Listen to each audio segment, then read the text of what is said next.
Hey gumshoes! As usual, I'm just going to wait for confirmation of sound and then we will go ahead and get started. Wait for confirmation. And I have my confirmation. Okay, so I want to start tonight's live with a little bit of housekeeping. So if you are not joining live and you're not participating in the chat, I always include jump links in the description.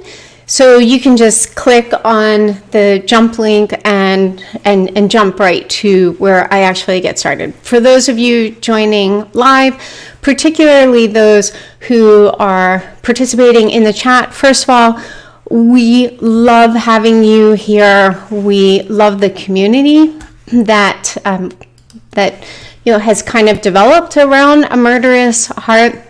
We really appreciate, all of you coming. That said, we do have a little bit of an issue with the chat. The vast majority of people, you're wonderful. You contribute to the chat in a really positive way. And as I've said before, with pretty rare exception, I do scan through the chat because sometimes, I just love seeing the interaction. That's kind of like what I get out of this. But also sometimes people ask really good questions and I'm like, oh, I need to add that to the timeline, or I need to address this in one of my lives. And sometimes people drop little pieces of information that the mods and I are like, whoa, what's up with that? We haven't heard that. Let's chase that gopher down its hole. However, we had this issue early on with A Murderous Heart where I suspected it was primarily one person using multiple accounts, but they would come in and really cause a lot of distraction, a lot of chit-chat that had nothing to do with the chat, some shameless self-promotion of their channels. And so and I think that we're dealing with that issue again. So the mods and I were talking about just how, we have a little bit of an issue with the inmates taking over the asylum with the chat. And even when they urge people, please stay on topic, I noticed in this last chat, I went back through the chat specifically looking for this, and people were clapping back. They were saying that's why it's called chat, stupid things like that, where I'm like, it doesn't even mean anything. I'm in grad school, we have a chat. I don't go in talking about my mother or health issues or, my computer blowing up and stuff like that because, just because it's a chat. That's what, messenger groups are for, text groups. So, when people come in and you greet, that's fine. It's this, kind of concerted effort. And I did notice there was a bit of a network when I checked multiple videos. And so I made a list of, kind of the ones who really tend to take over the chat, those who pushed back, well, fine, we'll just go to this other, this other YouTube channel. And I'm like, that's perfect. Yes, take this crazy train down to the next station. That would be great. And, I say that in jest, but each channel kind of has its own personality. And there are some channels that do tend to be a little more chatty. But one of the things that made me a little less likely to give benefit of the doubt, having had this previous experience, and I just went through and just booted, before, early on, I was just like, this is not good. And so I just booted them. But this time I thought, okay, let me test something. So before, when this was happening, when one particular family member was mentioned, I noticed that there would be kind of a staggered entrance of different people. Hey, hi, sorry, I'm late. And then this group would just all start interacting and just completely go off the rails, talking about, everything but the topic at hand. So this time I thought, okay, I want to test my theory. So I went into a recent video where I mentioned that particular family member and saw the same parade. It was like this staggered, hey, sorry I'm late, and then all of this chit chat, and then pushing back against the mods, like, hey, why did you delete so-and-so's comment, and all of these just kind of weird comments. So just to let you know, so now we're going to we want to be very fair. Like some of the people who are clapping back against the mods, I really just wanted to boot them because I've been through this before.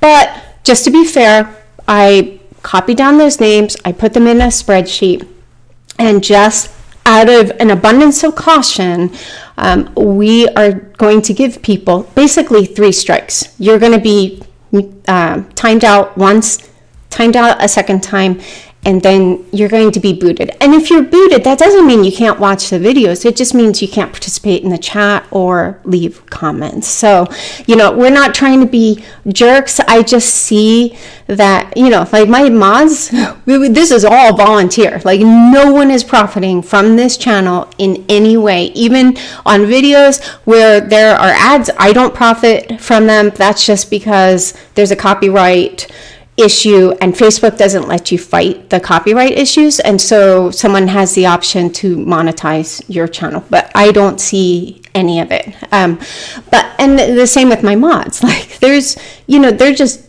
coming here out of the kindness of their heart, but then it becomes really distracting for them because then they're having to herd cats in the chat and then maintain a chat outside, and so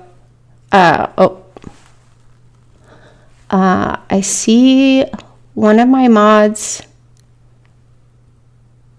Oh, okay. Someone asked to push the mic back a little bit, and I did test it this time, and there weren't any problems. But I take a risk every time I push it back of it not staying in place. So I'll fight with this for a little bit, and I'll just try to stay back from the mic. Is that better? Amanda, maybe you could text me and let me know if that's better. Oh gosh. But anyway, so I don't know why it doesn't stay in place. Okay. All right. So having said that, timeout once, timeout twice, and then boot. But I'm not going to address this again. We're just going to move along, and hopefully everyone can, just be courteous. And yeah. So, having said all that, let's jump in. Tonight is going to move pretty fast, so I am going to share my screen.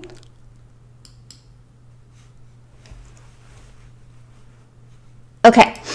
So before I jump into the content, I want to back up on something, and we're going to back up to January, and this I might have to do somewhat regularly. Oh, Amanda, I saw your text. Thank you so much. I might have to do this somewhat regularly because as I go through this material, I mean, sometimes something will, send me on a chase back into the FOIA docs, and I discover something new. And so we'll just kind of back up, and then we'll pick up where we left off. And tonight is one of those cases. So I want to play a couple of videos. We're going to go back to late January, leading up to the big brouhaha between Lori and Charles. So we're going to start off with this video of Melanie Gibb talking about the events that led up to that day.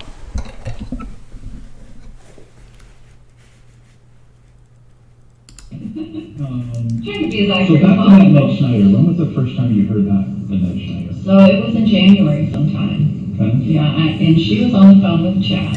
Okay. And I was in her house. And I remember even just like where she was when she told me, I remember the spots. remember she was making her back door coming in.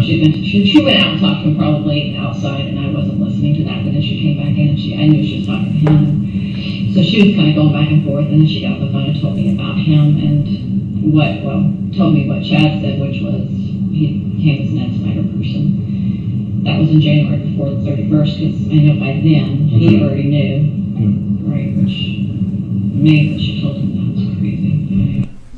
Okay, so before I play the next video, what I'm trying to point out here, because she said the same thing in her interview with Nate Eaton, that it was just sometime in January that Chad had called Lori and had said that Charles had turned into this demon, Ned Schneider, or this demon named Ned Schneider, took over his body, and he's no longer Charles, he's now Ned. So key in on the point of it was just sometime in January. So she keeps it really vague, but I am quite confident I actually isolated the date.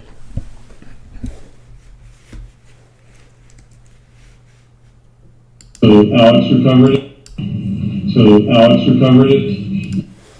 What they're talking about here, and when I created these videos, I started leaving on closed captioning in case, because it does tend to get a little muffled when coming from the computer to the microphone. But what they're talking about initially is them moving Charles' truck. Melanie said that Alex moved it from the airport to Lori's house. Now, April Raymond said that Melanie was the one who went with Lori, and Summer and Colby both said it was Zach Cox. And I tend to lean toward most likely, even though in most cases Colby and Summer are very unreliable, I do suspect it was, I've said this all along, I do suspect most likely that it was Zach Cox, just because you have two independent people pointing at him. Doesn't really matter. The other thing is that when Lori identified Zach Cox as having turned into a zombie, again, if my unredactions are correct, and we'll get to that in the timeline, she actually makes the point that he turned in February. And we also know from Charles that Zach Cox hadn't answered any of his texts or calls for 10 days leading up to January 30th when he couldn't get into the house. So I think initially Zach was, kind of team Lori, or he was freaked out by, Charles going into obsession mode. But then I think he switched teams, and Lori felt very, kind of betrayed, very much betrayed.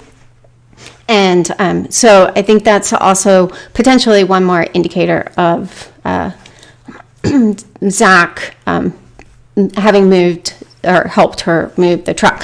But the important thing here is that Melanie is going to talk about what they did with the truck after it was at the house. And this was something I hadn't caught before until this week.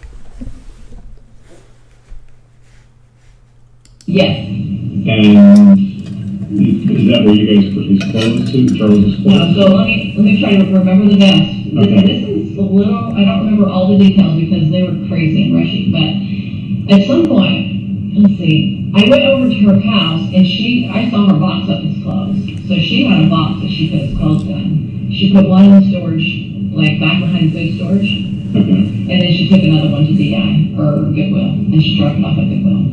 And I was like, isn't that a bit, isn't this kind of overboard what you're doing? No, I just told I gotta do this, Jesus told me this is what I gotta do. So anyway, and so his clothes were not in the truck. I mean, that's the only thing I saw is the box in behind there, and then the box that went there. And she might have done other things, but I don't remember what she did. I know she was going through some paperwork up in the office, looking for passports and, important documents and something about a computer, but I can't remember. I can't remember. Charles's computer. Yeah, I don't remember what she did with it. Did she take it? I don't remember if she took it, but I remember something about a computer, Charles's computer, and about money being transferred and things like that. And at some point, she wanted me to follow her. She's going to put the truck somewhere else. I'm trying to remember the details of this. So she drives it to a hotel in Gilbert. And she just parks it there. I don't think she was staying there. I don't think so. She had said she was staying at a hotel.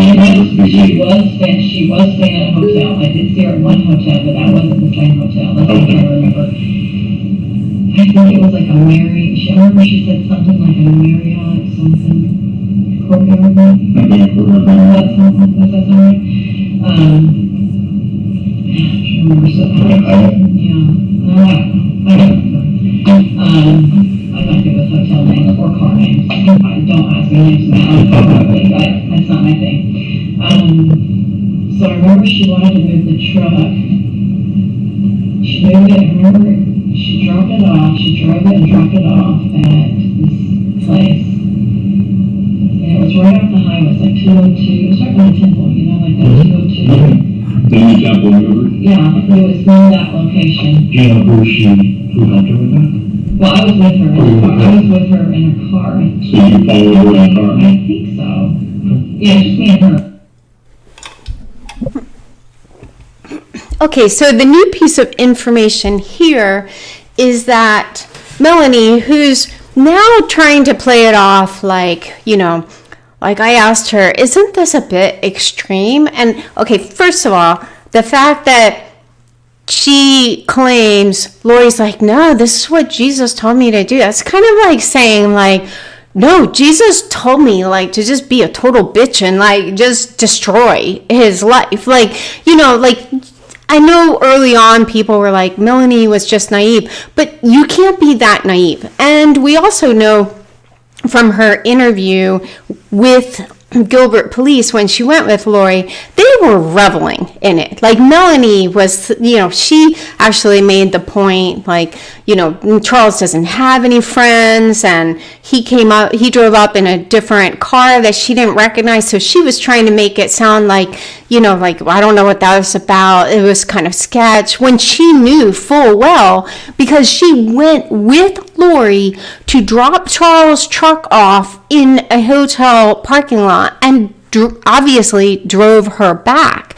And it was the Hyatt Place in, it's called the Hyatt Place Phoenix Gilbert. And it was not the same hotel Lori was staying in. She was staying in another hotel. So for her to like go along with this, clearly she was all in. Like there was I do not believe that she was like pumping the brakes going, are you sure about this? Because anyone who, just a second.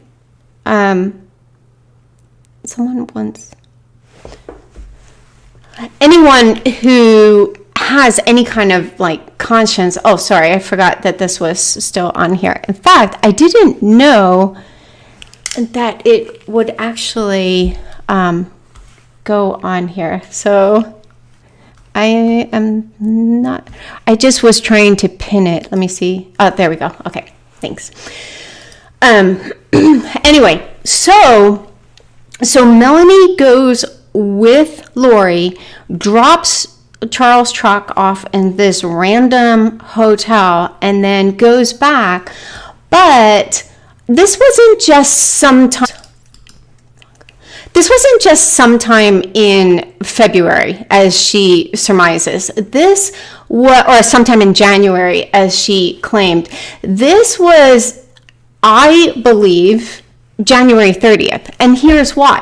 Because on January 28th, Chad had done this Google search for Ned Schneider, 1996, death, Louisiana, then Ned Schneider, Louisiana, and then Ned Schneider, Louisiana, born 1951, died 1996, and then finally bodies possessed after original occupant died. So clearly he didn't know this guy's name. He thought it was Snyder when it was actually Schneider. He thought that the death was in 1996 when it was actually in 1997. So then January 30th, Chad does an updated Google search for Ned Schneider, Louisiana obituary, 1997. No, where would he have gotten this information? He would have only gotten this information from Lori. And he only had the updated information on January 30th. And January 30th just happened to be D-Day. That was when everything exploded and Lori blew up and took off. So basically, Lori was leading from behind here. She was feeding Chad the information, and either she got Ned's name wrong and the year of his death wrong, or Chad got it wrong. But sometime between the 28th and the 30th, that information was corrected, and then Chad was able to get the actual name and the year of his death, which was 1997. So where am I going with this? This wasn't just sometime in January, as Melanie kept putting out there. It was actually that day, the day that Chad that Chad called Lori. Melanie was there, and because Chad had just gotten the information, and so then Melanie was there when Lori lost her marbles and went and packed up not just Charles' clothes, first of all, and also they didn't just hide the clothes. Some of the clothes she dropped off at Goodwill. There's no good reason for that other than you just want to be absolutely horrible. And she also got rid of some of JJ's stuff, but she didn't pick up JJ, and then Melanie's kind of and then there's something about a computer. I don't really remember the details. And she does this quite frequently in all of her interviews. I don't know, maybe and she's just kind of floating it out there to see how much they know. And she didn't just do something with a computer. She took Charles' work computer. So she wiped out his bank accounts, and then she took his work computer so he wouldn't be able to work, and took some of JJ's things, like JJ's iPad, JJ's clothes, things like that. So Melanie was there for all of it. And I think that she tries to float out there, it was just sometime in January, to distance herself from having been there really in the heat of it all. Because I just don't think it's very likely at all that any of this took place before the that call took place before the 30th. Okay, enough about that. Another point I just want to make is, so I talked a little bit about Serena, I think in the last live. And I'm not trying to pick on her, but there was something else I was looking at. I remember telling this week I told Janice, I was I went through the FOIA docs looking for all references to dates, but I didn't go through the days of the week. So I went back through looking specifically for Sunday, Monday, Tuesday, Wednesday, Thursday, Friday, including their abbreviations. And so I found more details. And one of them had to do with Serena, but it was something that happened pretty late in the year. And so then I did a search for Serena. And so why would I do a search for Serena? Well, by way of reminder, or if you weren't in that live, Serena had told investigators that she was, somewhat in the group, very loosely. Everyone tries to distance themselves from this group, but that she had been kicked out in March. And so I was okay, let's see about that. So there were so many events that included Serena. I made a bulleted list, and we're just going to fly through them. And some of them I already talked about in the last live, but we're just going to go down them in order. So April 14th, she participated in a group call. Now, I'm going to talk more about these group calls in this live. I think that these were their castings. I think they had some castings in person, but then they were doing castings over Zoom as well. And I will provide evidence to support my claim, or why I think that these weren't just like, hey, what's up? What's going on? I think these were actual castings. And the only ones that we know about, we just happen to know about them because of Zulema's prolific texts. And so we only know about the calls where there was some kind of technical issue, or Lori hadn't shown up yet, or there was some reason that Zulema needed to text Lori about these calls, or about some of her interactions with Serena. And also, one of the things that I don't think I had picked up on in the last live, maybe I had, but she didn't just say she had been kicked out. She also said, and no one from the group would talk to her after this point. So, if you're so inclined, you can click through and watch those videos. I support everything that I drop in here with citations. So, April 14th, she participates in a group call. May 4th, participates in a group call. Now, obviously, I didn't include her involvement up until the end of March, because there was also like a girls' weekend that she had participated in, and maybe a couple other things. But May 4th, May 5th, May 6th, Zulema told Lori that Serena was doing a study during this time frame. I think this was the one that I had found this week, and I was like, I need to dig into this more. So Serena was doing a study during that particular day on how to, quote, clear and clean Lori's home. And this was her home that she was sharing with Charles in Houston at the time.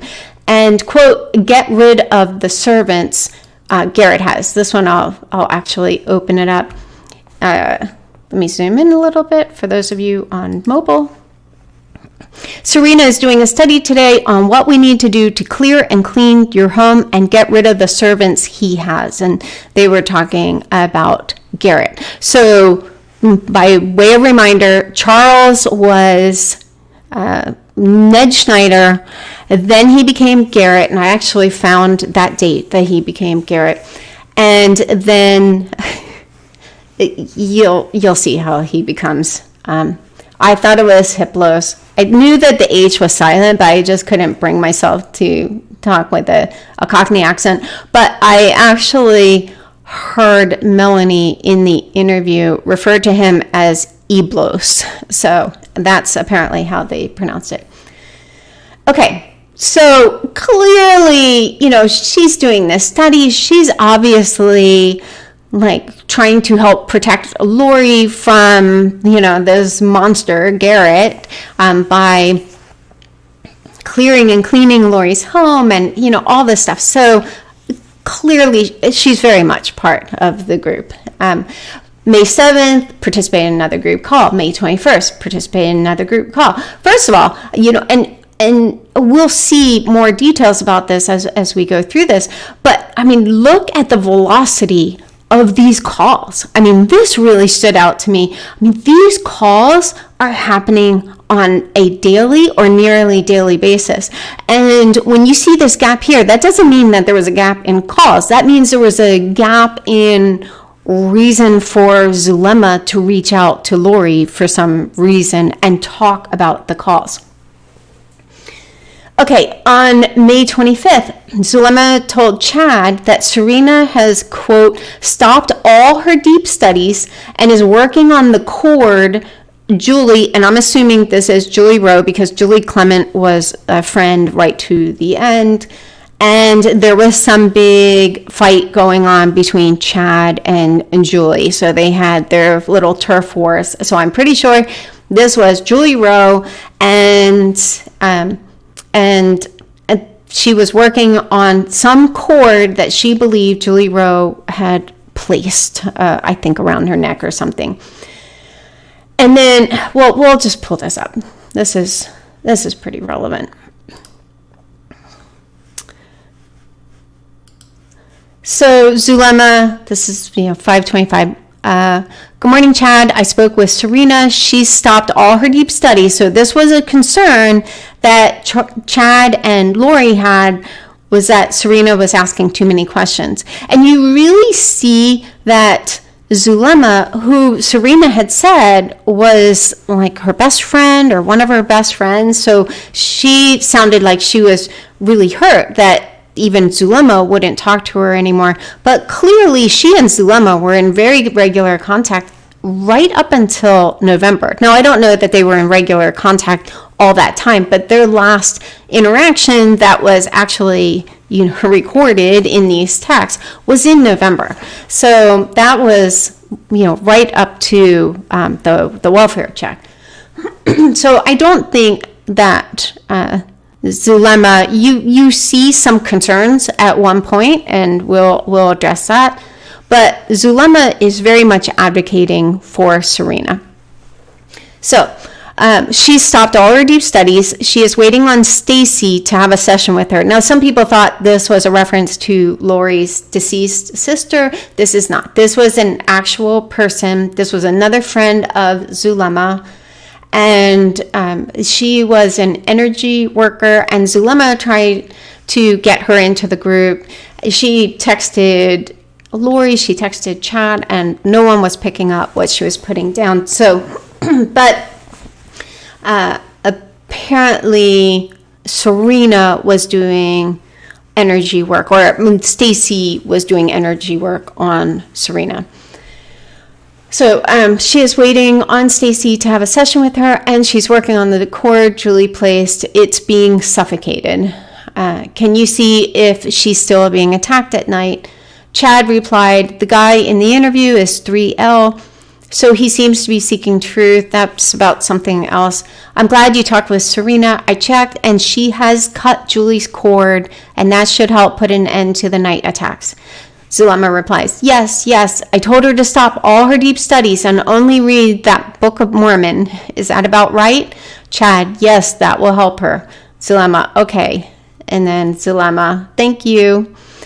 But then Chad replied, Serena has texted me and still wants me to answer questions. I just don't feel good about it right now, especially with all of the Julie stuff going on. Any advice? Zulema, I'll call her today and be straightforward with her. She needs us to be forward and blunt with her.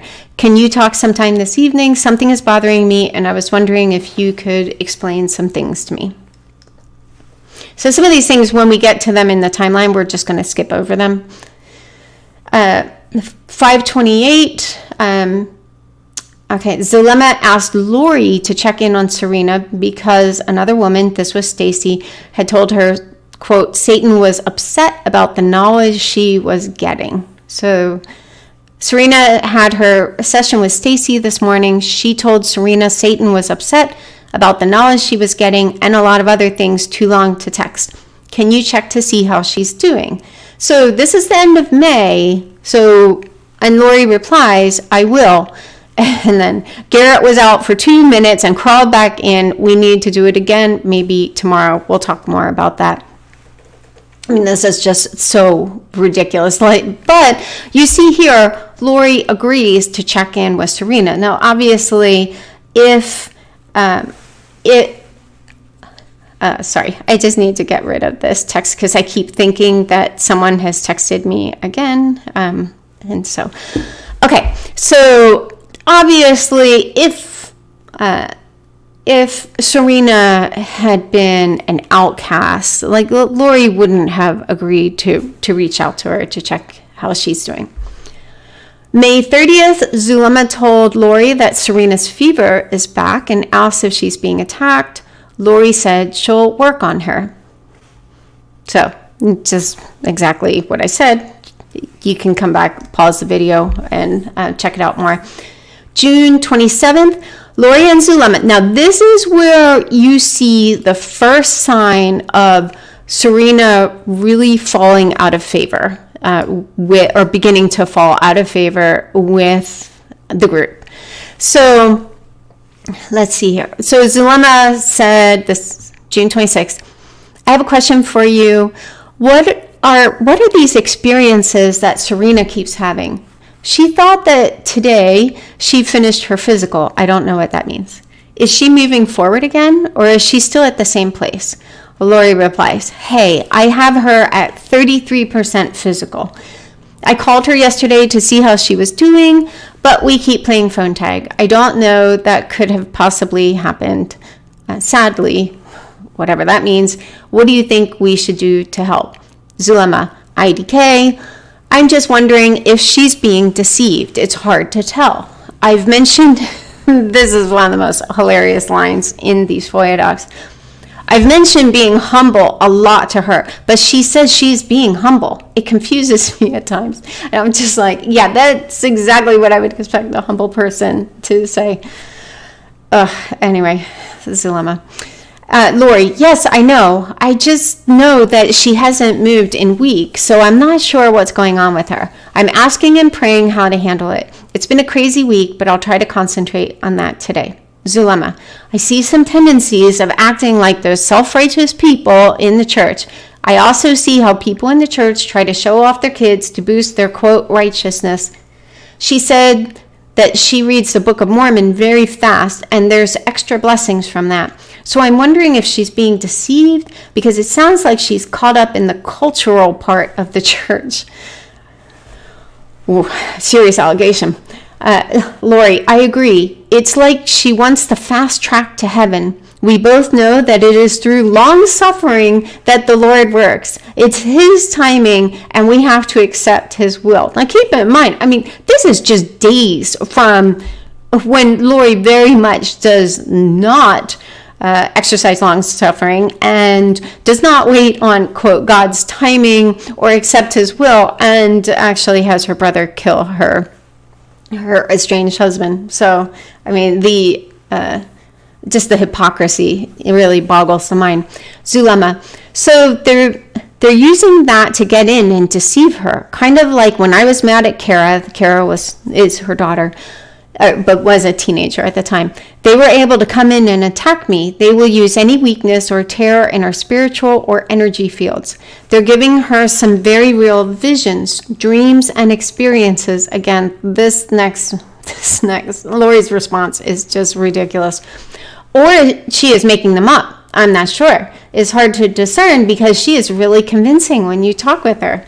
I mean, like, are you kidding me? Like, you guys were all making all of this up. Okay.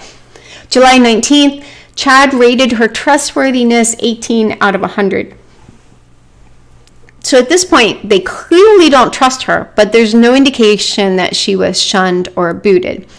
August 6th, she moved to the Phoenix area. She moved to Queen Creek, which is where Lori used to live. In fact, where she was living in 2018 when I visited. And then August 13th. Oh, yeah. Okay. This I'm going to open up.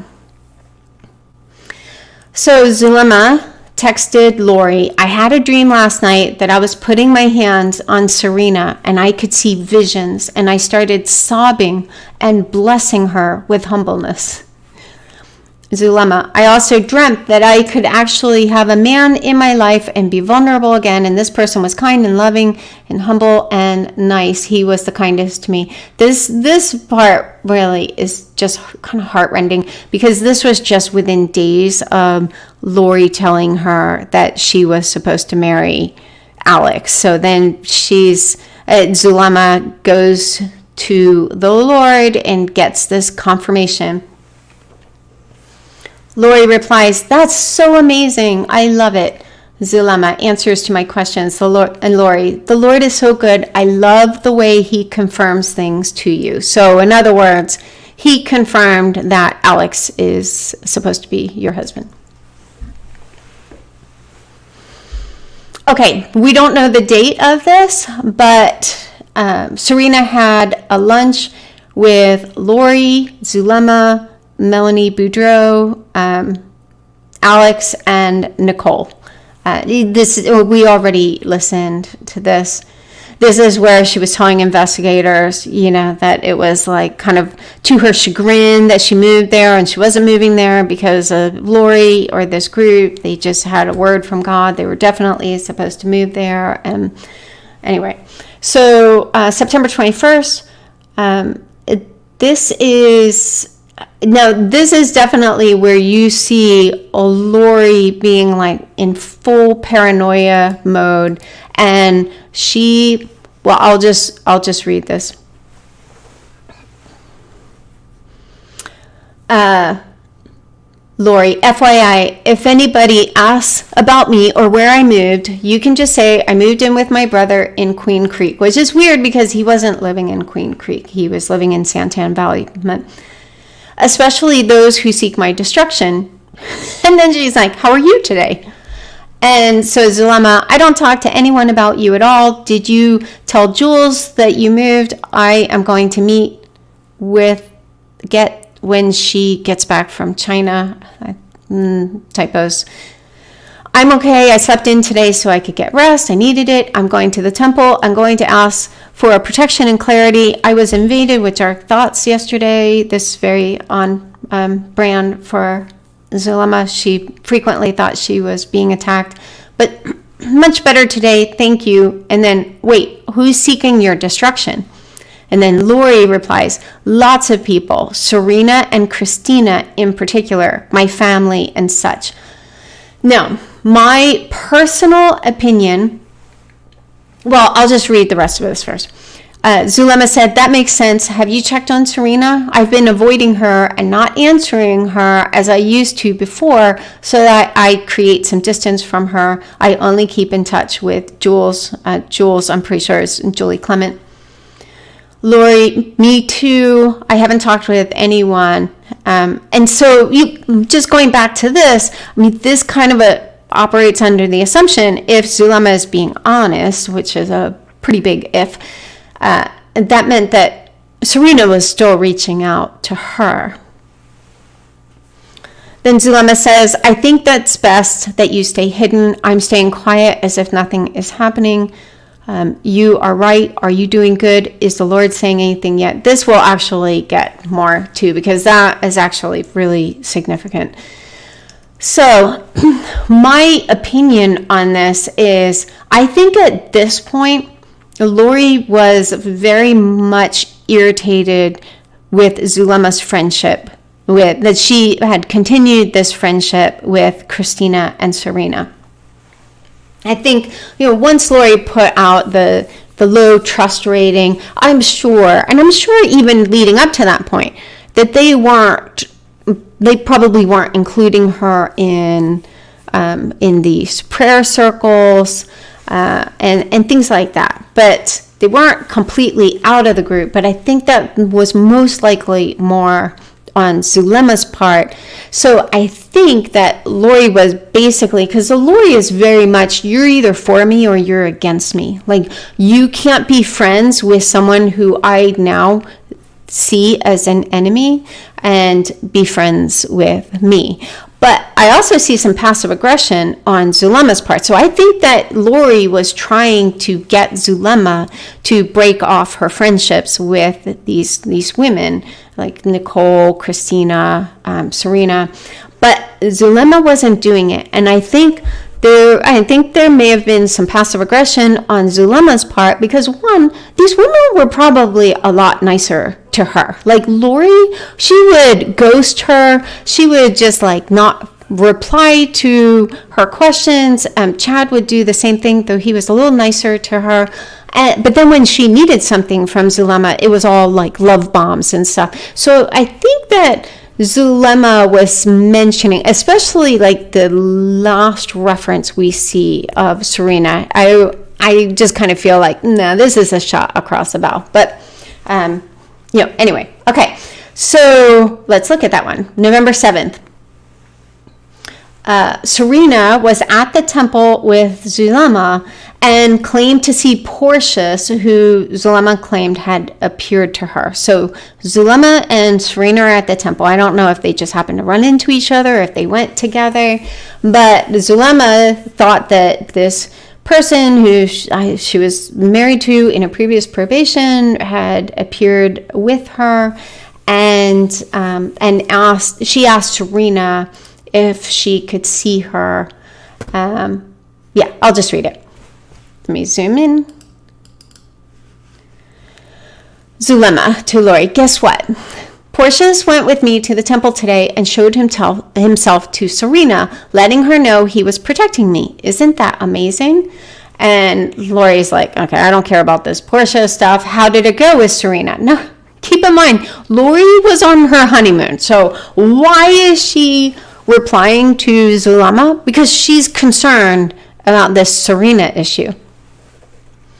So Zulema said, I shielded myself. It was okay. She's struggling, still studying, even though she told me she wasn't. Her husband is being nice. And then Zulema followed up again. Portia showed up with me and she could see him. So Zulema's like, hey, just circling back on the really exciting part. If we could focus on that. Lori, that's cool. Did she ask about me or Chad? I'm sure she heard about his wife, right? Zulema, nope, nothing. I was prepared for that, but we only talked about her kids, her husband. Lori, that's good. Zulema, yeah. Lori, let us know if you guys are okay and having fun. So this is the last interaction that I have found that included Serena. Okay, now moving ahead to May. There were quite a few dates in the PDF. I created a PDF of all of the interactions with the catfishers. So I always start these. Oh, here, let me zoom in a little bit so it's a little easier to see on mobile, hopefully. I always start off the same, just in the event someone drops in for the first time. But in this particular one, sometime in May, Charles and the scammer started discussing her flying out to Texas for a visit. It says, in May of 2019, Charles commented that, and it was a redacted Gmail address, would have to book a flight as he had no way of doing it without Lori seeing it. And I'm not ready to tell her yet, but she knows we're done. She wants to be done too. He commented he had not, quote, been with Lori in over 3 months, commenting they, and then that whole part was redacted. So it seems to be a reference to they hadn't been sexually involved for over 3 months. And we know that Lori texted, I think it was Zulema, something about having had sex with a zombie twice. Anyway, so apparently that was before those 3 months. Then also sometime in May, Christy Cope, that was Melanie Boudreau's stepmother, visited Melanie and Brandon and said the home was filthy and unkempt with holes in the wall. She also reported that everyone was on an electronic device and Melanie would announce she was leaving for a couple hours to go to the temple. Now, one thing I picked up this week for the first time, it wasn't for the first time, but I had just forgotten this, that they had this belief that every time they went to the temple, their vibration increased. And when they reached a vibration of 1,000, that's when they could start teleporting. So, going into a portal and showing up somewhere else. And I think that's part of the reason they had this kind of feverish obsession with going to the temple. Okay, also May 1st, same thing, but in this particular chat, he commented that Lori didn't want a divorce and instead wanted to live together, but not as husband and wife. He also sent the scammer $1,000. She had, this is a quote from that document. On May 1st, he commented that Lori did not want a divorce. She wanted, quote, to live under the same roof and not be my wife. She doesn't want to be with me anymore. I'm not sure I can do that. And then there was an image where he sent $1,000 via Western Union. So if something is in this indented quote, that just means like I literally just copied and pasted it from the FOIA docs. So if it's up in here and there are quotes, I am just like kind of teasing out some highlights, and then I drop the quote, but then people are free to open up the source and check it out for themselves. May 2nd, after being ghosted by Lori Vallow repeatedly, Zulema predicts in a text to Lori that, quote, something may happen to one of her family members. And this I talked about before, but I want to talk about it in the context here. So Lori sent Zulema a text. Hey, pretty girl, we are hanging in there. Just finished clearing the world today, casually. It's a big deal. You were there every day part with me. We are learning and growing in our powers every day. How are you? Zulema, I'm good. I'm starting to travel to the terrestrial realm at the temple now. Although today I had a very different experience and I had the feeling that something may happen to one of your family members. And look at Lori's response. Call me ! All right. Then the next day, Zulema texted Chad the same thing. So she gets this positive response from Lori and now wants to get a positive response from Chad. So Chad had told her on May 1st, now that you are above 1,000 vibration, you will sometimes travel to the terrestrial realm. And the temple is essentially a portal for you to travel there. So going to the temple increases their vibrations, but then for them, the temple is actually their portal. The group of women that you see are on that level. The reason he says this is that Zulema just kept sending him names like, can you tell me about this person? Can you tell me about this person? Is this person light or dark and stuff? And I think Chad just kind of wanted to get her out of his front yard and was like, if you see anyone, when you teleport, then you'll know, okay, yeah, they're light. So then Zulema said, were the 18 out yesterday by any chance? Which this is a weird reference, and I haven't found any context for, I think there were 2 references to this. So he clearly at some point had put something out there about 18. So maybe 18 dark spirits or 18 something. Just one second.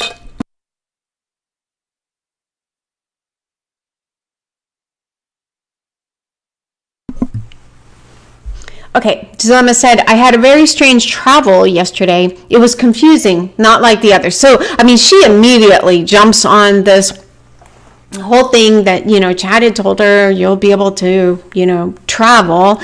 And she's like, yeah, so next day, I had a strange travel. This was the next day that she, quote, had this strange travel. And then the next day after that, she was telling him about it.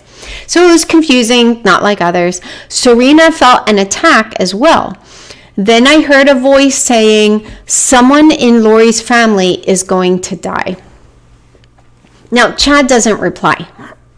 So he doesn't reply at all. And I only included these adjusts so that you could see, like, he doesn't reply to that, but then...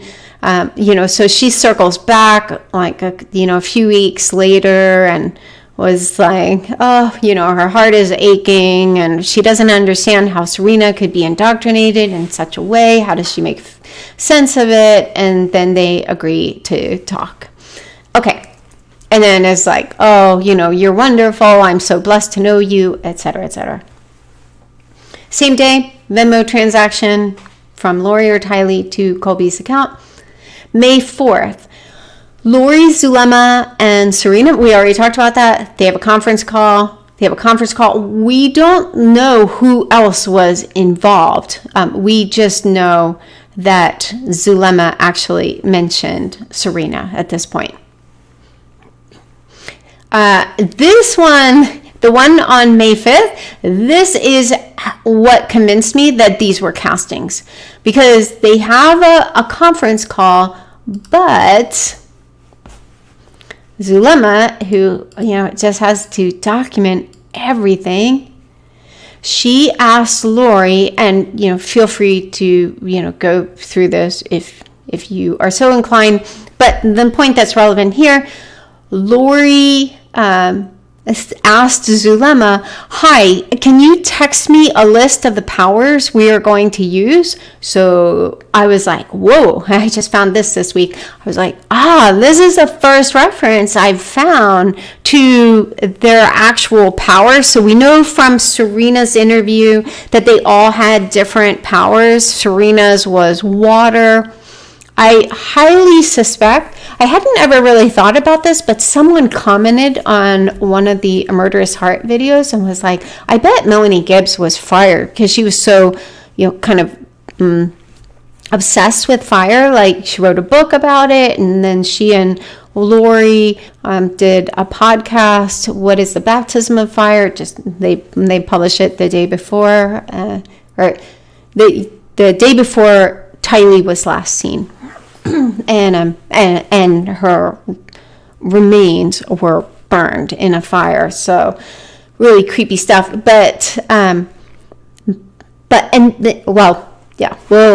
We'll see more about this. But this was the first list I've found to date where I recognize, okay, these are more of the powers. So Lori's just casually asking Zulema, like, hey, for tomorrow's call, which powers are we using? Zulema, she just replies, crystals, vibrating fire. So fire wasn't enough. It had to be of the vibrating variety. Ice, water, lightning, wind, stormy sky, and fiery cherubim. And then Zulema follows up, I feel the ice is going to be the most critical because, as Mel said, it paralyzes them. And usually when Lori and Zulema talk about Mel, it's usually Melanie Boudreau, her niece. But also, I think this would kind of make sense. I do strongly suspect that Melanie Gibb would be anything with fire, so the vibrating fire. And most likely, Melanie Boudreau was ice. Lori, I love it. That's so good. Looking forward to talking in the morning. Oh, another reason I think that this is Melanie Boudreau is that Zulema was constantly kowtowing to Lori and trying to curry her favor. And obviously, Melanie Boudreau, she was part of the royal family in this group. So, so for Zulema to say, I feel like the ice is going to be the most critical because, as Mel said, it paralyzes them. I think that there seemed to be a little more tension between Melanie Gibb and Zulema. They both chuck each other under the bus. So I think they were more contending for like that solid number 2 spot. And in fact, their trust ratings were within a point of each other. I think one of them was like a 97 and one was a 96, I think. Anyway, okay. So Zulema, me too. It was great to see you today. Lori, I love seeing you too. How fun to have all of us together. Powerful. So it kind of sounds like the one on the 4th they actually got together for. Like there was one, they did a potluck, during it. So anyway, Zulema, yes. And then because of transformation, I've always liked that crystal. It's beautiful. I don't know what that means, but there is that reference to crystal. So who even knows with this group? Okay, May 5th. Lori saved a screenshot of a malachite stone similar to the ones in her ultimate wedding ring. Now, keep in mind, this was not her purchase of the Etsy rings. This was just a malachite stone that she found. And I think she was thinking like, oh, hey, I could have this, put in a ring. So when I had found this, however many months or a year ago, I was like, okay, she definitely has an obsession with malachite. And I did a live about the malachite, and I talked about this. But you see, this is in May. This is long before Tammy was murdered. This was even before her own husband was murdered. Again, both of them allegedly. And let me see here. Yeah, here it is. Image of malachite stone. And it was modified on May 5th.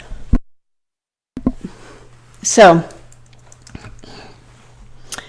okay.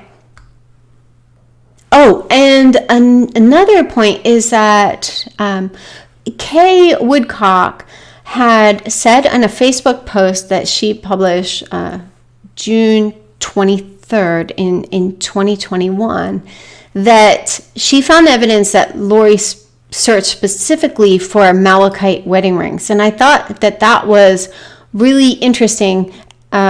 I stumbled on Loco's Amazon shopping history from 10 to 19, which included malachite wedding rings. So she wasn't just searching for wedding rings and just happened to come across malachite. Like she after already saving a screenshot of a malachite stone, then she goes on Amazon and searches for malachite wedding rings. And that wasn't right away. That wasn't until October. I'm just making the point, like, yeah, she's definitely obsessed with malachite. Okay, May 5th, another Venmo transfer. Also May 5th, they have a Zoom call that appears to be a casting. I think this is, this is, Zulema, anything that says sent, so I need to go back. If one of my mods can remind me to do this, I need to go back into the screenshot and add like their first initial. But anytime something says sent, that's Zulema, because this was Zulema's phone that they pulled. And anything that says read is either going to be Lori or Chad. Most of her interactions with Lori, she didn't have nearly as many interactions with Chad. So Zulema said, I sent you a Zoom invite on your email. Could you join us like that since the phone is not letting us? And let's see what this is. Yeah, and then it was great seeing you today. Again, you can go back, read the interaction if you're so inclined. Another Venmo. And here we have May 8th. This, again, going back to the catfishing. In this particular communication, Charles said he agreed to move out soon. I'll just read it. On May 8th, he talked about having agreed with Lori that he would move out soon. And he had actually already moved out, which we talked about that last time. But I think he probably just hadn't moved all of his stuff out, but he had moved to Houston. And so had she. Messages indicated he sent her a phone. This was the scammer. So Charles sent her a phone and was in talks to send $3,800 to someone she put him in contact with, someone who purported to be an attorney. May 11th, Charles searched for how to file for a divorce without a lawyer. And let me just pull it up. Okay. On May 11th, 2019, were numerous artifacts indicating visits to sites about how to file for divorce in Texas, including how to file without a lawyer. Throughout the time period, I noted numerous artifacts to nationallife.com, a life insurance website. The artifacts indicated an account with National Life. So when they talk about artifacts, that's different from like queries or searches. So they'll reference searches like Charles performed certain searches that they talk about, so did Lori. But when they talk about these artifacts, that means that like they actually like browsed to a particular site. And so, the fact that the artifacts indicated an account, that meant that there were artifacts that he had most likely logged in. I should say, that is most likely what made them think that he had an account. There were also artifacts from Fidelity and Guarantee Life. So we don't know the relevance of this. This will probably come out in the trial in Arizona when Lori is extradited to Arizona to stand trial for conspiracy to commit murder charges against Charles. That will be after Idaho. Okay. Another Venmo on the 11th and the 13th and the 15th and the 19th. The 21st, Lori told her prayer circle casting group, well, let me just open it up. 5:21, Lori tells the group that she can't do a conference call because she is being monitored and it's not safe for her. The group consisted of Zulema, Lori, Melanie Gibb, Melanie Boudreau, Serena, Christina, and Nicole. May 21st is the approximate date Brandon Gibb filed for a divorce from Melanie Gibb. This was sent to me from someone else, so it doesn't, by someone else, someone in Cool Cats, someone who's been very reliable.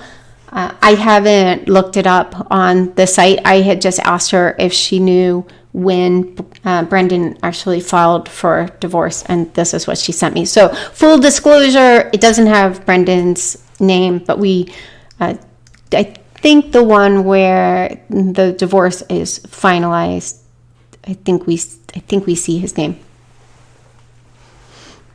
All right, May 25th, Zulema tells Chad that Serena has stopped all her deep studies. We talked about that. I mean, obviously, you're in a group and people are asking you not to study. That should be a red flag. And I don't bring these things up to shame these people. I do think that there is shame that all of these people, they now like try to backpedal, like, wasn't exactly a casting. No one can remember if they prayed for the kids, except Serena was like, I know that Lori was very concerned about her daughter, who can't remember if she was dark or possessed. They mean exactly the same. So, like even in their backpedaling and their desperate attempts to distance themselves from these castings, they still drop clues that we can put together. And it's like, yeah, they were obviously praying for all of these victims to die, and they were using their special powers, their vibrating fire, their crystals, their water, etc., to wipe these people out, thinking that, well, they've already been overtaken, so now their only hope is to move on to the next probation, which requires that the body die. Okay, May 27th, Lori was in Phoenix visiting friends, and she did a podcast with Melanie Gibb and then met up with Zulema. So Zulema, let's see. Good morning. My kids stayed here until 10 last night. Let me zoom in a little bit for people on mobile. I didn't get to bed until super late. I have today available for us to meet at any time that's best for you. Lori said, recording a podcast right now. How about at noon? I could come over there at Melanie's now. Would that work? Zulema, noon works. I'll be ready. Perfect. Lori, on my way. Zulema, okay. So in some of these interactions, they drop clues that I'm able to then add to the timeline. Now, with anything, and I've already said this before with other videos, just because something is included in the timeline doesn't mean that it's necessarily relevant. Case in point, the Venmos, like obviously, Colby and Kelsey were in financial straits. They had been relying on Charles, and Lori had to take over when they separated. And in fact, at one point, Charles even told Lori, like, hey,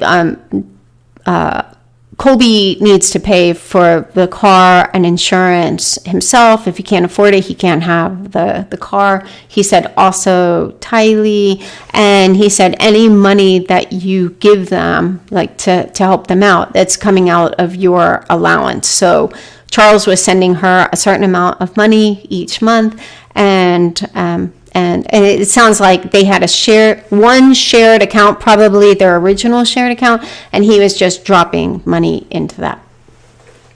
Because then he also asked her, please stop using the credit card. Okay, we already talked about that.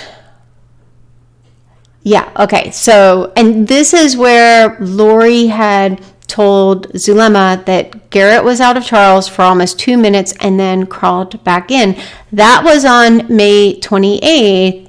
And we see on May 29th, I'm going to skip over this for a second. The next day, well, what do you know? Now, Charles is no longer Garrett. He was overtaken by Eblos. And Melanie Gibb had said Eblos was a combination of spirits. And she even said in her interview with Chandler Police, this was August 2020, that like that's why like Alex talked about how like Charles had the strength of like 1,000 men, and I'm like, oh yeah, then how did you end up with that teeny tiny boo-boo? Like if Charles had the strength of 1,000 men, like Alex would have been toast. I mean, if Charles had the strength of Charles, the guy was really strong, Alex would have been toast, especially if Charles had been wielding a bat like Alex said. Okay, but you see Lori's frame of mind here clearly when she said Garrett was out for almost 2 minutes. So apparently she was timing this and then crawled back in. She was going for an escalation. And then the same day that Garrett crawled, but came out of Charles and then crawled back in, she booked a flight from Phoenix to Salt Lake City on Delta using a fake account that she then tied to her phone number. Now, I make the point here, and you'll see it in one of the sources. I believe she was using the KKWalker75 at yahoo.com account, and you'll see why I think that. Okay, so this was her whole ridiculous email to Brother Daybell. Another thing that's kind of funny is when Chandler Police were interviewing Melanie, when they talk about this person from Aval, it's really obvious they're talking about Karen Walker, but they keep bleeping out her name. But, I mean, it's a fictional person, but okay. But here, you see here, now I'm not going to go through all of this, except, I will ruin a few songs. They talked about like their Smule account, and it noted some of the songs that were mentioned were that like Lori and Chad. Like I think Lori was singing for Chad, Just Can't Get Enough, Let's Make Love, and I Dreamed a Dream. So there you go. But all right, to the point. On April 20th, I was informed, this is 2020, I have to zoom out just a little bit.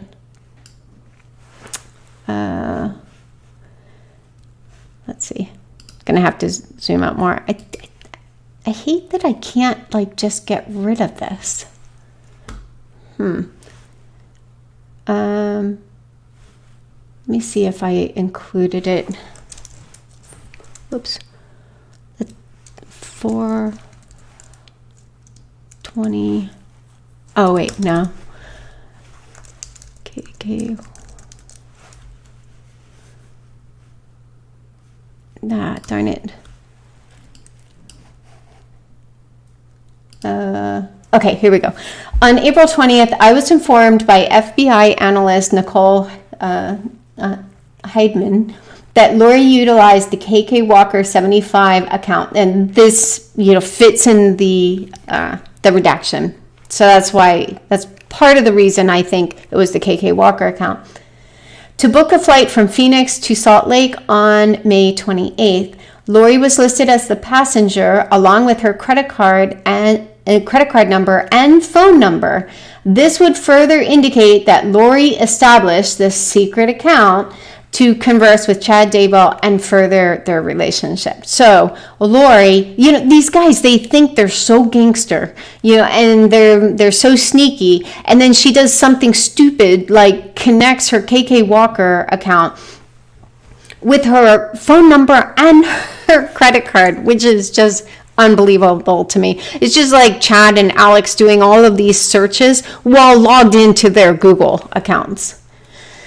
All right, let's see what wonders source 2 beholds. So I talked about this last time, that Lori had logged in a total of 25 times to the KK Walker account. The first email I located was sent from kkwalker75 at Yahoo and chad.daybell at Gmail fit in there on April 21st at 6:20.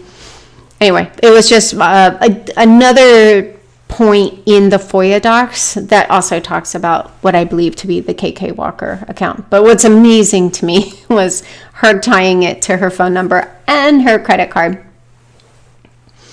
Let me move ahead here. Where was I? Okay. All right, we already talked about that one. Let me see if I open these. Yeah, we've already talked about this.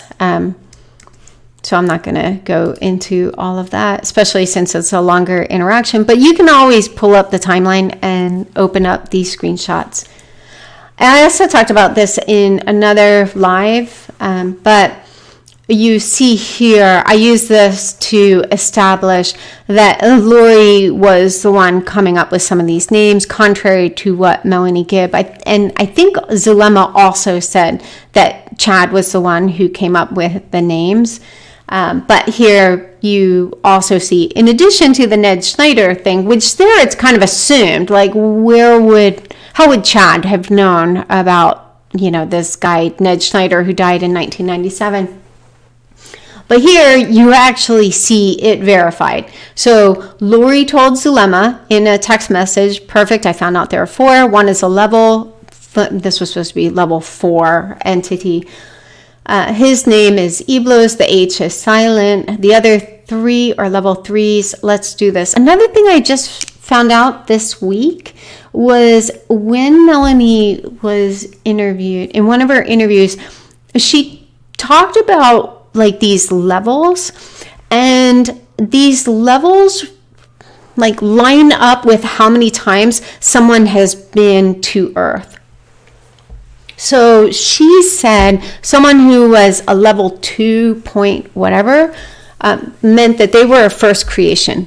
If you were a level 3 point whatever, then you were this was your second round. And then a level 4, you were on your 3rd trip to Earth.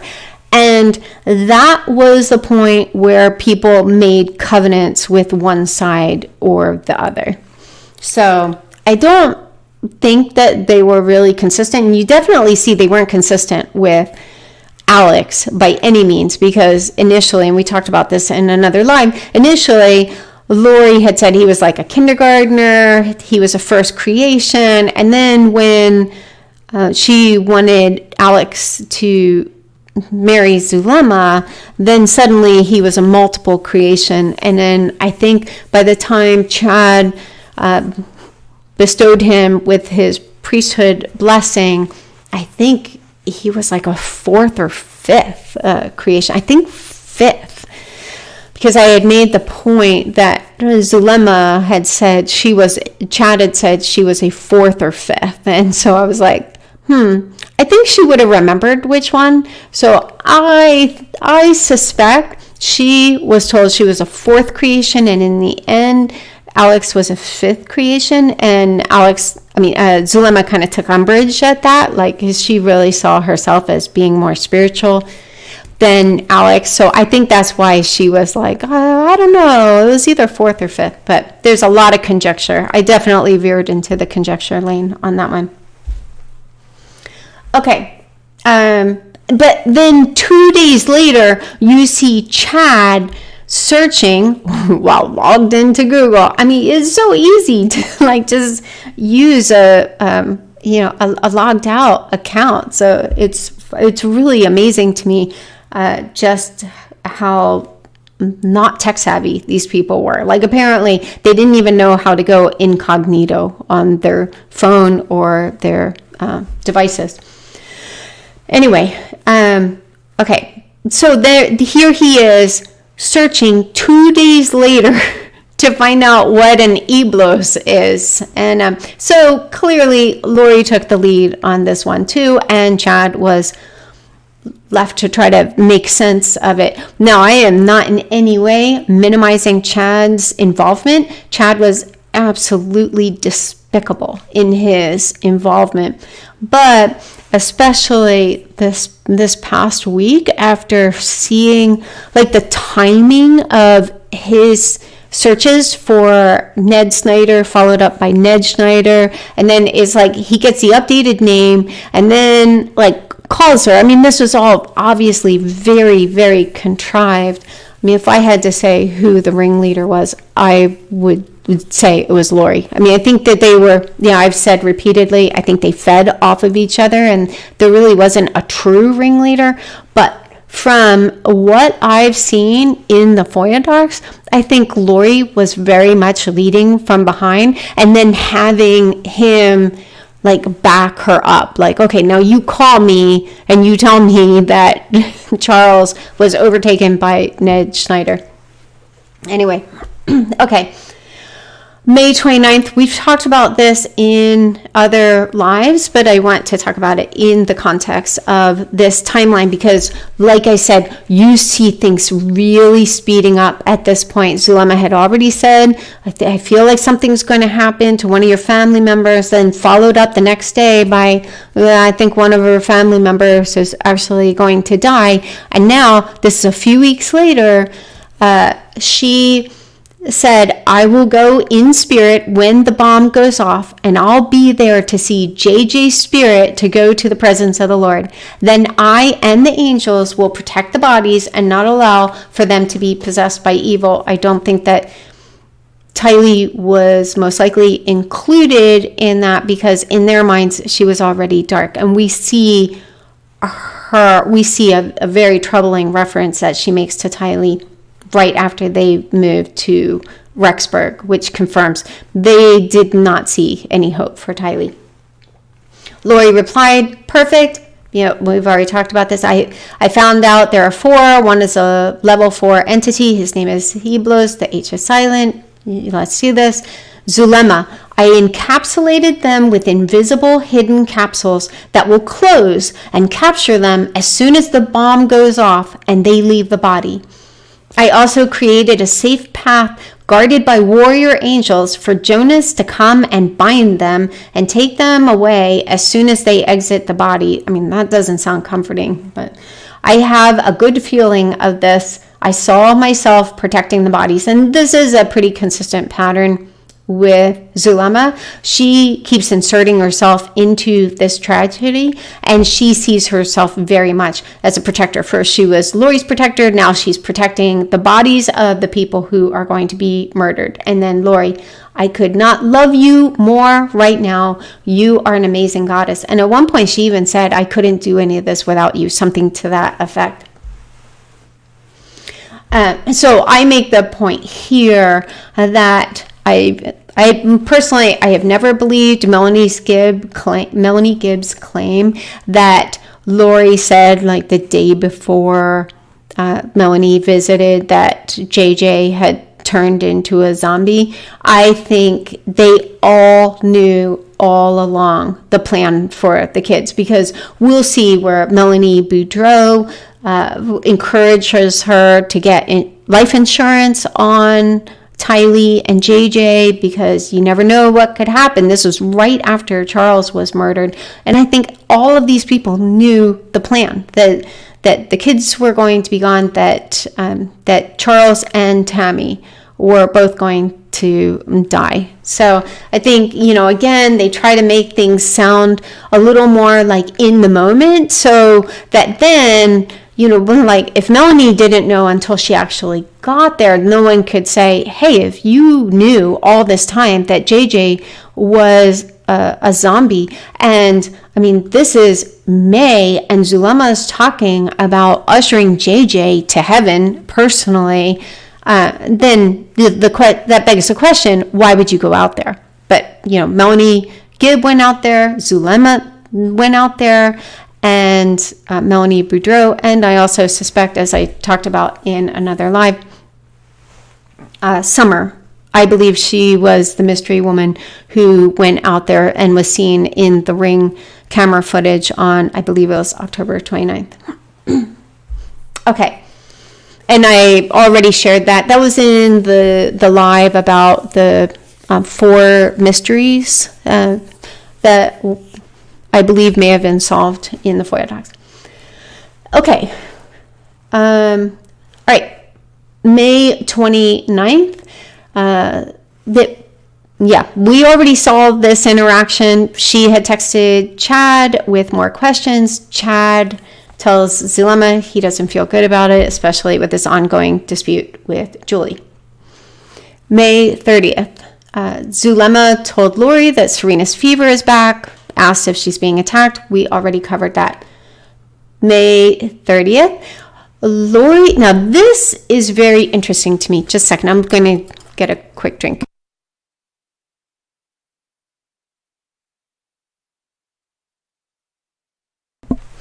So this is interesting to me because Lori and Melanie Gibb were together in Utah, but it appears that Zulema didn't know about this conference. And let's just take a look at this. So I thought this was really interesting. So this is May 29th. Zulema said to Lori, I'll be at the temple in the morning about 8 a.m. in case you're going to the temple tomorrow too. Then she follows up the next day because Lori didn't reply, because I think Lori's like, uh-oh, how do I reply to this? We'll see why. Zulema asks her directly, are you busy tomorrow? I have to do reports, but I can get away to do lunch. And Lori love bombs her. I can't thank you enough for being such an amazing warrior goddess. So she doesn't answer her question initially, but she's like, oh, you're an amazing warrior goddess. And then she follows up, I would love it, but I'm out of town. I'm not going to the conference. So there was a Preparing a People conference going on at that time, but thought it was important to my friendship with Melanie to go to Utah with her, because I think Melanie was a speaker. And anyway, I'm hoping to have a reason soon to have to go back to Texas. Working on that now. By working on it, she meant trying to murder Charles with her powers. I'm told he can't stay in there more than 5 days, so it's been 2. I'm told our time bomb is in effect and it's only a matter of time and circumstance. So clearly they were all focused on, like, there was some kind of proverbial time bomb that was going to go off, and at least Charles was going to die. I think at that point, I think she may have thought Charles, at least Charles and JJ would die, and you'll see why. But, and then Lori follows up again.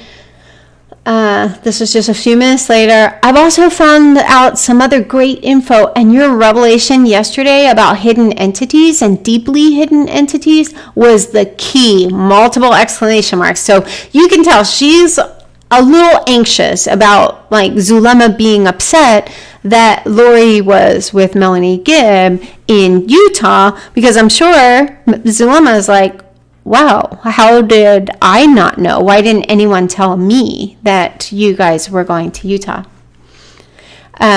Again, you are amazing, Zulema, multiple exclamation marks. I just love you so much. I could not, oh, this was where she said, I could not do all of this without you. Let's talk on the phone tonight if you can, probably after 8. Zulema, very icy response. I'll be available at 8:30 p.m. to talk. I'll text you as I get out of my meeting. So she's clearly not very happy here. But then she comes back with, I have a feeling that you will have a reason to go back very soon. I am continuing to send storms of fire, fire lightning, fireballs, and the light of Christ and the love of Heavenly Father as our biggest weapons against them.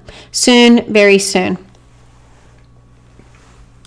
So again, this is more references to their powers. And then, we already talked about that. So this was interesting to me because now we know, and I already knew from was this? No, this wasn't. That was in February. A confidential source had told me that Lori flew out to, I think it was Salt Lake, with Melanie Gibb. So this was a different trip. But then I saw there was preparing a people conference in Sandy, Utah, which is just outside of Salt Lake City. This was the one that Chad had canceled. So he was supposed to be a speaker, and yeah, I'll zoom in here so hopefully you guys can see it. It says here, David Warwick and Sean Littlebear will be filling in for Chad Daybell, who had a family emergency. We regret he won't be able to attend this PAP event. Well, I strongly suspect the family emergency was he was hanging out with Lori in Utah. And I'll share why. Because not yet. So June 1st, we already talked about this. This is when Chad performed 2 Google searches for Eblos. And June 2nd, Lori texted Zulema a picture of a mountain that she said that they were standing on. So let me zoom in. Okay. Okay, so this is Zulema. Oh my goodness, I was dying in testimony meeting today. The bishop went on and on about the man that takes care of the grounds for girls' camp. Not one mention of the Savior. I had to leave. Lori, it's so hard. I called you because I'm standing in the mountain where we did, I think that's supposed to be the ordinance, whatever that means. I had you put the healing, love, and light into her. I cried. It was touching, so much better than church. And then Lori obviously sends a picture. This is where I'm standing. So, and then Zulema needs clarification. The ordinance to help the earth have the earthquake? She's fixated on earthquakes. And Lori replies, reading visions of glory is better than church. This was Zulema. Reading visions of glory is better than church. And Zulema again, that's a beautiful view. So Lori didn't clarify if the ordinance was to help the earth have the earthquake. So, one point I wanted to make here.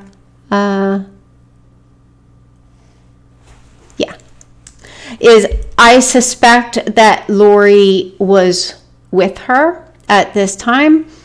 I think there was another. Yeah, I'm going to hop over this because on June 3rd, so she flew out sometime before or on May 30th, and then she flew back to Houston to be with Charles and referred to him as the literal demon. She said, flying home to, and then a typo, the literal demon. he is still fine as of this morning. And this was after they had this whole exchange, which we'll circle back to. But the indictment also said through text messages between Lori and Charles that were seen on Charles' phone, Lori would return to Texas on June 3rd. So we know that she returned on June 3rd. Okay, circling back to June 2nd, let's zoom in a little bit here.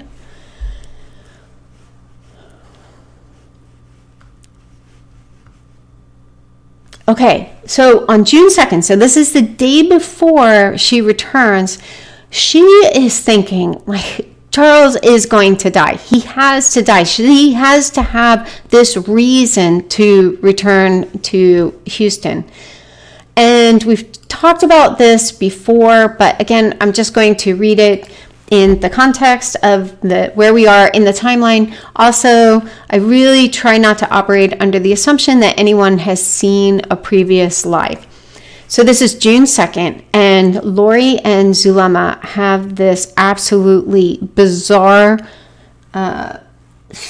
feverish exchange where they're trying to murder Charles and JJ with their powers. Lori: yes, he does. Let's put some fire energy toward Eblos now. He is driving now, and today is the day. I think she meant to say, you and I can do it spiritually. Let's go to him and hover over the truck till we do it. Are you ready? And I think we know from this one that, Charles was driving let's zoom in a little bit. This time frame was the time Charles was in Texas with JJ. Lori and Zulema shared the following text string. But there's another reference where they actually, Charles and Lori have an exchange, and Charles had told her he was taking JJ to some beach near them.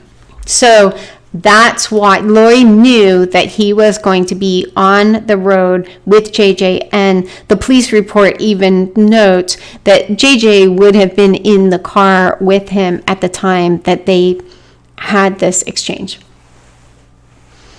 So, Zulema: I'm ready. Lori: let's go now. Zulema: that is powerful. I'm still sending fire. Lori: yes, it is. I'm blinding him with light. Zulema: oh, that's awesome. Lori: I'm feeling it big time. Raphael is with us. And I did I talked about this a little bit in Cool Cats. I need to put a post out on A Murderous Heart about Raphael. Raphael is Chad. That is established in the FOIA docs. There are several references to Raphael, but I think one of his phones, he actually referred to himself as Raphael. Also, when he has that bizarre love story that he texts Lori throughout the day one day, like I noticed at the end of the story, like, you know, he was James, so it was supposed to be James and Elena, or Elena, or however that was pronounced, and he just changed James' name to Raphael. I think it was at the very end of the story, which was a weird thing. But it actually said in that particular screenshot that they refer to themselves as James and Elena, as well as Raphael and Lily. It's Lili, which I thought was interesting because there's just one more variation of, like, Lori was Lolo, and we know from one of the references in the FOIA docs that Lala was the nickname they had for Laura, who was the Cox baby who died in infancy. So it's already very unusual that they would have a baby who died whose name was Laura, and then Lori is born and they name her so similarly. But then to find out, like, Laura was referred to as Lala, Lori was Lolo, and now in this, like, little exchange they have, it's Raphael and Lili, Lili. very weird. Okay, Zulema, I feel him. Lori, did he leave? Zulema, I can't see him. I felt like I was chasing him because I saw me running after someone. Lori, get him. Zulema, oh, I'm chasing. Lori, you are amazing, lady. I love you. Zulema, I'm tired now. LOL. Lori, me too. I'll keep the light and fire going till he's gone. Zulema, me too. I'm still sending it. And then Lori sends 3 emojis. Okay. And then, like, Lori sent Zulema a text. Like, letting her know he's still alive. She's clearly disappointed. She's crushed. She has to, fly back anyway. But then the day that she gets back, she texts Zulema a call to war at 9:30 p.m. Just got home and got JJ to sleep. Let's go spiritually tonight and work on him. We give the timing to the Lord, but we don't need to relent. This is war. Okay, June 4th. Lori tells Zulema that Raphael is always with her. No, they misspell Raphael here. I think Zulema misspelled it first. Lori didn't reply with the spelling. It's just, well, I'll read it. Zulema, I was exhausted when I woke up this morning. This is after they were up late at, the temple or teleporting, however they were together. We must have been battling all night last night. I thought I felt your presence. Oh, so she was at the temple. At the temple this morning. No. Okay, so it looks like she went to the temple the next morning, the 4th. I thought I felt your presence at the temple this morning. A female presence full of light came to me. Lori replies, it was a battle. It's been never ending lately. I did come to you this morning. We are visiting parts of the earth to begin the healing process, which will allow her to be terrestrial in time. Clearly some typos and some mental illness. Zulema, okay, your light is so bright, always blowing sunshine up her skirt. Then Zulema asked, was Raphael with you? And Lori replied, always. We are never apart, just in percentage. Zulema, I felt him too. Lori, this is basically, to me, this comes across as like, okay, Zulema, calm down. You get your own man. Just like you and your eternal companion, we have 120% of spirit and we split it. That way, part of our spirit is always together. Zulema, that is so cool. Lori, I think it's the only reason we agree to come back. Zulema, yeah, I can see that. Zulema, who would want to come here? It's so dark and evil here. We were valiant warriors for sure. Lori, you can say that again.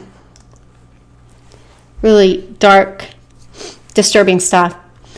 Also, June 4th, Charles searches for how to delete messages from a Mac. Let's see here. On June 4th, 2019 were queries about how to delete messages from a Mac, followed with steps to disable iMessage. After that were artifacts about using WhatsApp. So my interpretation here, just trying to connect the dots. I think when Lori came back, she was most likely very bellicose, because I've talked about this before. Lori has no internal editor, so whatever is running through her mind spills out of her mouth, and so I suspect exchanges were pretty tense enough that now Charles is starting to kind of cover his tracks. So he wants to delete the messages from his Mac, most likely in the event that Lori accesses his computer, and he wants to disable iMessage altogether and switch to WhatsApp. And I'm assuming he'd probably only use that on his phone. In fact, I don't think he can. I'm not even sure. I have WhatsApp for a team in the UK I work with, but I'm not even sure there is a desktop version. Maybe. I've never used it. So, okay. But it was interesting to me that, at least it's not noted in the FOIA docs, that he didn't take these additional steps when she moved in with him in April. It was when she came back from this trip. Okay, so June 9th, we know she's in in Arizona, because she met up with Zulema. Let's just open it up.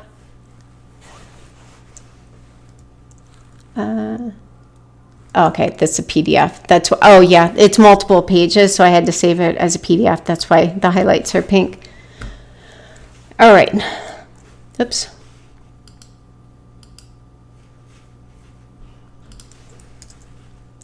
Come on.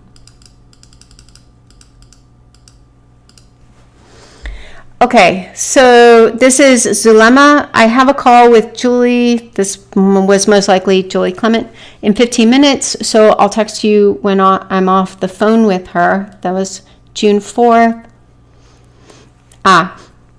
June 7th. We're leading up to this, because what was the date? June 9th. So on June 7th, Zulema said, Julie said most likely she can meet with us Sunday. Yay. And then also June 7th, this was Lori. That's great about Julie. Can we do it at your house? So this sounds like this was like their potluck that they had. Zulema, yes, we can. And this is Zulema. Let's do dinner too. I'll make something, and then everyone can bring something too. Lori, perfect. We will break our fast together. So apparently they were fasting for this one. Probably to have more power so that they could kill Eblos.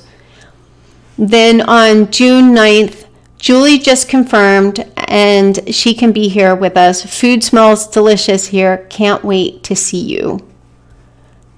And this is how I kind of like put together who was, at least some of the people who were there. Lori said, I invited my brother, who is a multi-creation. So this was when she announced that that for the first time that Alex was a multi-creation. I feel like we need to teach him, and we need some, I think she meant male energy. Is that okay with you? And Zulema, of course, I like him. He's funny. I agree. We need the men too. And but I don't know. I think Jimmy was, I think a boyfriend or a husband who had died. I think. I'm pretty sure. Okay. All right. And then that was her address. Okay. Venmo on the 12th and the 13th. On the 14th to the 16th, Zulema traveled to Rocky Point, Mexico to, quote, work on the earth and tell the oceans, I give you power and a commandment to cleanse and clean the earth. Apparently, cleansing alone doesn't get the job done. You have to need to clean it. And then her re-entry into the U.S. is documented in a report that was collated by the FBI. So I'll just open it up, and you can read that at your will. And this, you see June 16th, crossed into United States at Lukeville, Arizona. 16th, a Venmo. June 17th. So yeah, on June 17th, Charles told a redacted Gmail account that Lori still did not want a divorce, but doesn't want me. Around that time, he FedEx mailed $1,000 on a Visa gift card to a name that this person provided as being a friend who would receive money on her behalf. That was the 17th. On the 19th, Charles, it says on June 19th, he commented to her that he was going through some things with Lori. It's just touchy. And this is really heartbreaking because like he's pouring out his heart to this person. He's thinking this is a real woman, and they actually make plans to meet up for her. Like he thought she was actually flying into Phoenix, and he went to the airport and she wasn't there. And so he's like kind of pouring out his heart, but then, you know, just being bilked for thousands of dollars, a phone, you know, who knows what else. Okay. Also, the 19th, Zulema texted Lori about, meeting up in the temple to work on Eblos. Said, and can you meet me at the temple this morning? I have time tomorrow and we can work on Heblos. You can open that up and look for it. This was one thing I should note. I've talked about this in other lives. The unredacted affidavit is fully verified. In fact, I did an entire live where I just read through the completely unredacted affidavit of probable cause that came out of Chandler, because initially when they released it, it was very heavily redacted, but then it was left completely unredacted in the police report. So I actually took it kind of line by line from the police report and dropped it into the redactions. And that's just more for the sake of transparency so people can see, like, yeah, no, these really do fit. Excuse me.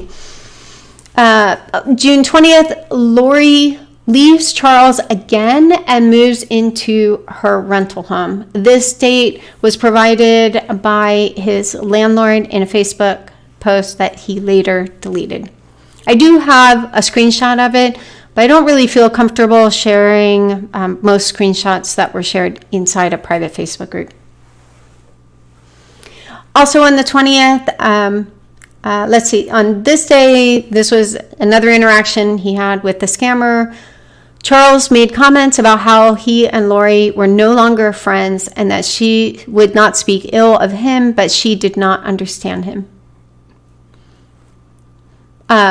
The 21st, next day, Lori performed a web search to research Social Security disability. This has been pretty heavily covered, but they make the point here that she wouldn't have known how much she was going to get. She relayed that to Chad unless she had done a search and that was confirmed. So it says, after JJ and Tylee disappeared, Lori continued to collect Social Security. As indicated above, she even informed Chad Daybell of her monthly benefit.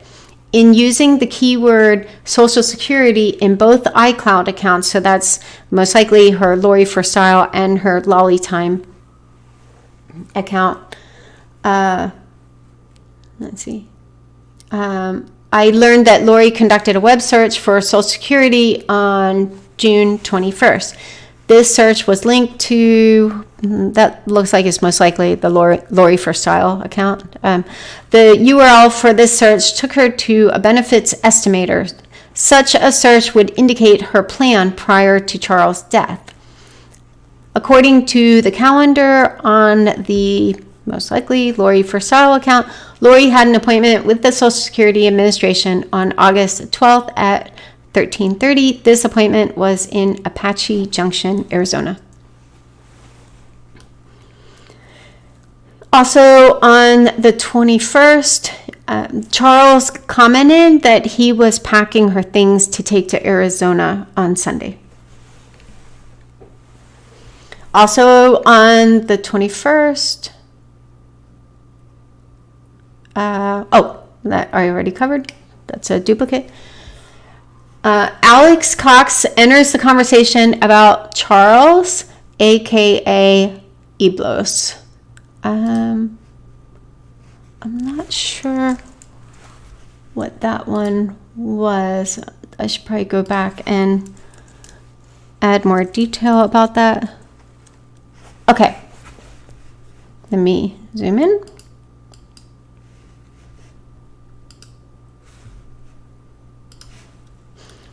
On June 22nd, Alex Cox entered the conversation. Oh, that was it. He just entered the conversation regarding Eblos. Oh, yeah. No, here we go. Alex started to text Zulema this was his number. Through a search warrant, this number was identified as belonging to Alex Cox. On June 22nd at 7:02, Alex sent Zulema a message. Hey, Zulema, it's Alex. And, yeah, so there's no actual conversation on that date. Like, they don't include the details of what he said about Eblos. Yeah, so that's a little weird. Maybe that will come up in that particular trial. I'm sure it will. And this was also the first time that Alex and Zulema make phone contact, as evidenced by, hey, Zulema, it's Alex. Okay. And on the 23rd, in this particular communication, he revealed he was driving to Arizona to bring Lori her belongings. On 6/23, he commented he was driving to bring Lori items in Arizona in a house he had leased there. The 24th, and also, like, how generous is he? Like, she moves back in. She's still back and forth to, Arizona and Utah. And then he gets her a house in Chandler and, like, brings her stuff to her. But I think at that point he also just wanted her out.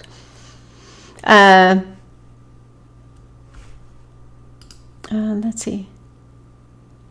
I wonder if this is... Oh, yeah. So this verified that she moved to that location on the 24th, but the landlord... So the landlord might have been referencing when they actually started paying. Who knows? On the 26th, redacted Gmail address asked what Charles was doing. Charles replied, fighting a crazy train who I'm married to until I can get the hell out. It's stunning what she's trying to do to other people in our family. Driving back to Texas tomorrow and into your arms. Can't wait. It was clear from communications recent to this, and they had still not met in person.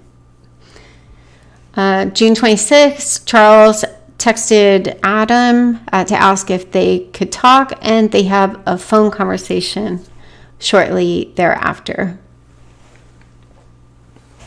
And this just confirms it. You can pause the video and read that if you want. June 27th, Zulema texted Lori at 10:18 a.m. And to ask if Charles could be redeemed. So this is when she sent the text, do you think there is a way to change Eblos to the light? I think that this was just her in CYA mode. Also, June 27th, according to Melanie, then Boudreaux's father, Steve Cope, Melanie asked Brandon for a divorce while they were at their house. So they were at Steve and his wife's house for vacation, and that is where Melanie decided to ask Brandon for a divorce, which is absolutely bizarre. Okay, so the following is a summary of what Stephen told me. Melanie and Brandon were at his house located at, at Salem, Utah. Melanie and Brandon were visiting. He believes it was June 27th at 2. And so this is 2 in the morning. Brandon, who was at the house at the time, called Steve's cell phone and asked him to come downstairs. Melanie told her father she wanted a divorce from Brandon. Brandon was in shock and didn't understand. Stephen spoke with them separately. This is, well, I'll just read it. While Stephen was speaking with Melanie, she showed him a video and said Brandon was gay. The video was of Brandon on a work trip in Atlanta, Georgia. The video depicted another male dancing with Brandon along with several other people partying. She based this information off the video and a vision she had at the temple in Arizona. Stephen questioned Melanie about how she knew this was the truth. Melanie told him she was praying about it in the temple when she had a vision. The vision was of a meter. The meter went from 0 to G, G meaning gay. Melanie described how she saw the meter go all the way to G, and that is how she knew. Stephen questioned the validity of this information. Melanie cut him off from discussing the issue further by saying, I had my revelation, you get your own. Stephen spoke with Brandon. Brandon described the video as a work trip. Brandon was the designated driver for the group. Brandon said it was a work-related get-together and that he is not gay. This concluded the information about the conversations between Steve, Melanie, and Brandon about the divorce. Whew. And Brandon said, I thought I had a happy marriage, so it was pretty overwhelming. That was in an interview that he did pretty early on in the case.